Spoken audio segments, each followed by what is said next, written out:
This is Alex from Super Sentai Beer Guys, and today I'm going to be playing Ghostbusters on the Genesis! I love this game. I used to play it all the time when I was a little baby boy. I was a little tiny baby boy with the Sega Genesis, and I love this game. This is the best Ghostbusters game in my opinion, out of the few there were for the early gen consoles. I haven't played any of the new games, so I don't really know. I haven't seen the new movie, but I love Ghostbusters. And this is a game I wanted to do really badly for our October series of games, you know, our Spooks and Creeps games, but I was having a lot of trouble. I don't have a capture card, so I can't play on my Genesis. So I wanted to use an emulator, and the Gen's emulator wouldn't let me use Shadow Play with it, so I couldn't screen cap that.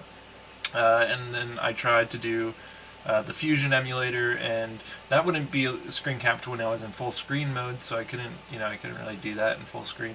But it does have an AVI kind of like an AVI recording built into the emulator, so I tried that, and it slowed the game way down.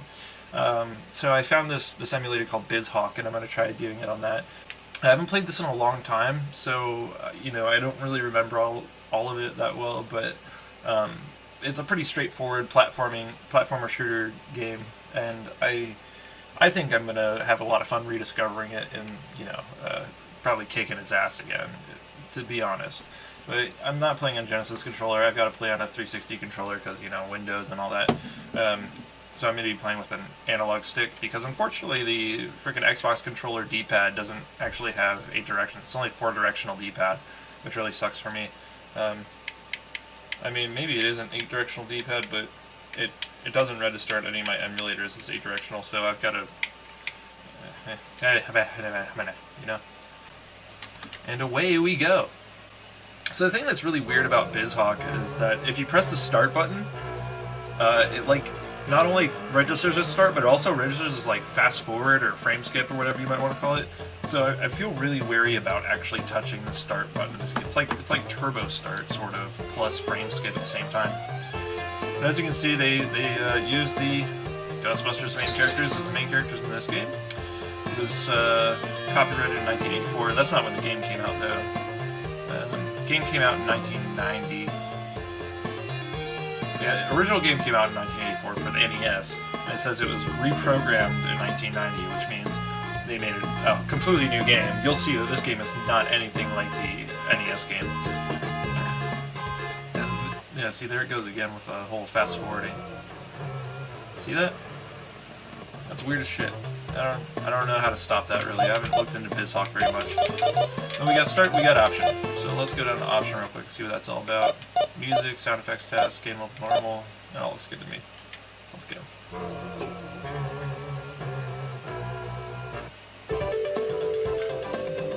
So we got Peter, who's pretty much average. Normal speed, normal stamina. Raymond with slow speed and high stamina, and Egon with fast speed and low stamina. I'm a huge Dan Aykroyd fan, particularly because of the Ghostbusters. I like his character in the movie, I like his writing, and I like him in general. Now, it doesn't look anything like, I mean, to be honest, these guys really have no semblance to their characters, at least not in profile view. Well, let's go ahead and pick Raymond. There's a slight resemblance on the sprite. Now, this game has a completely unique original story from the movies, and there's really not much to it. I'm pretty sure it is also Japanese made and completely translated. So the translation, I mean, the story is very shallow. Translation is not great, but it has the semblance of a story to keep the game moving along. So the dialogue goes, recently there's been a lot of ghostly activity happening here and there. I wonder if the earthquake we had yesterday had anything to do with it. If so, hey! Thank you, earthquake. We'll be busy again. God damn, what the fuck was that? Hello? Help me, Ghostbusters. Ghosts have appeared in my home. Yeah, we hear that all the time. So you see here we've got 1, 2, 3, 4 different levels. And those are like the early game levels. There's going to be that castle in the background you see is one of the end game levels, and then there's another level after that. So there's 6 levels in this game.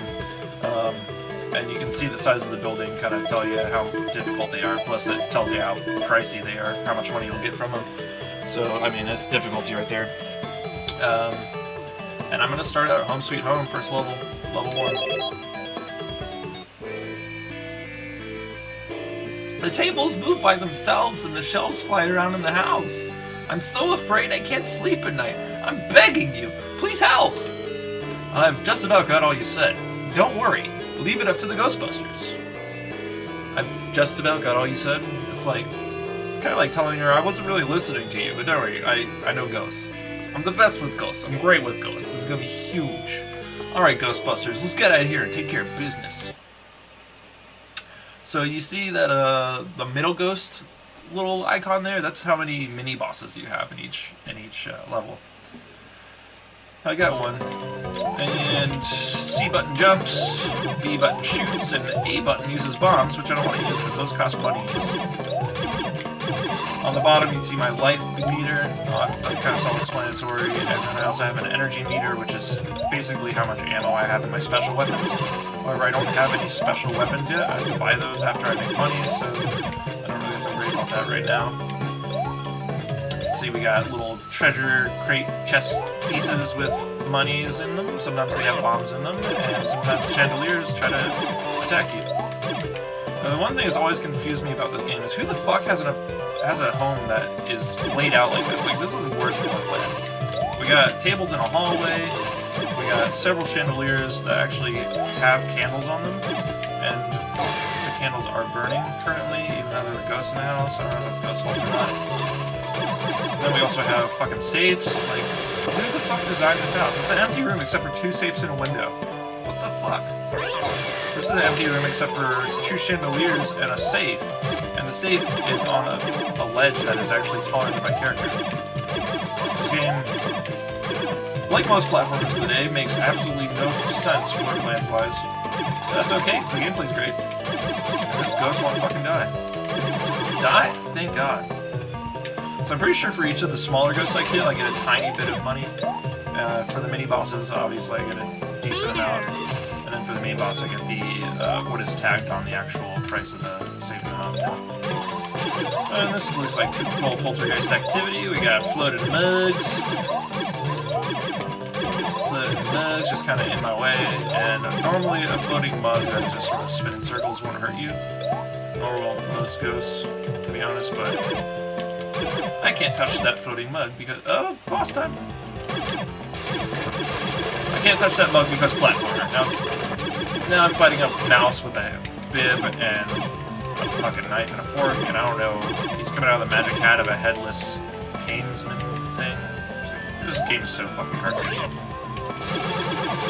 I can't even handle this game, it's so cartoony. Just kidding, I can handle this game like a boss. Fuck it up. Alright, now I've almost beaten the first mini-boss, and this is where the actual trapping of the ghost comes in. As you can see, I have to get him in this trap before he gets away. And it's kind of a tug-of-war finesse game. I got that one really easily, but sometimes it's, you know, unless you do it perfectly right every time, it's not going to be that easy. That was actually just kind of luck, because I wasn't paying attention. But I've got it!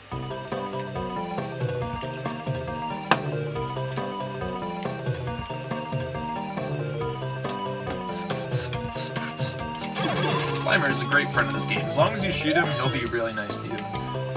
And you can see here that there's a plaque on the wall, right above the door. And that denotes the boss room. So I'm thinking that whoever built this house, or decorated it rather, it was like, hey, if there's ever going to be an evil entity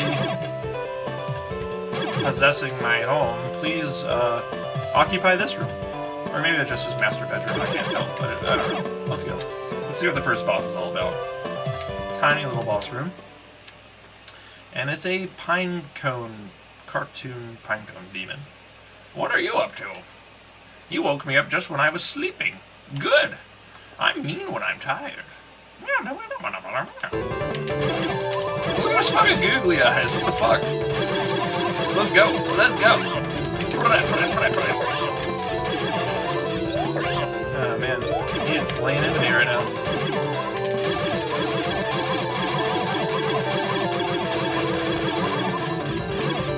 Changing colors. That means I've gotten a low on health. Oh. Pretty sure I'm actually pretty close.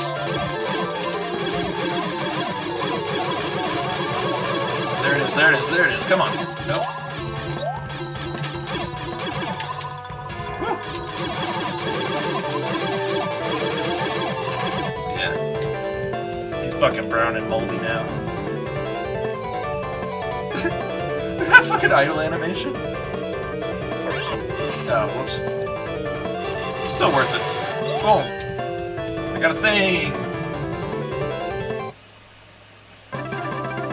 Daily Sega News. Ghost Cops bust 15th Street spook. Thank you very much. This is a token of my gratitude. Now I can sleep soundly. Quick. Oh, I got 3,900, 600 something? 3,900, 600, 500, 800? Did you see that power? If a ghost tangles with me, it'll be his last mistake. See a little blue behind his eyes. It looks like he's crying. It's tears of joy. We got some money, so let's party! Yeah! Strange. You know, when I took out that ghost that stood up here, it looks like a piece of a stone tablet, dude. It looks like it's really old. There's some letters inscribed on it, man. Well, I think there's a way we can read it. It will just take a little time, you know? It's time to get back to work. We got clients waiting, dudes. Come on, cowabunga. Let's get to it, Ghostbusters. Alright. So here's where I can go to the item shop or the weapon shop or go to the bathroom. I'm going to choose the bathroom because I got to piss like a racehorse right now.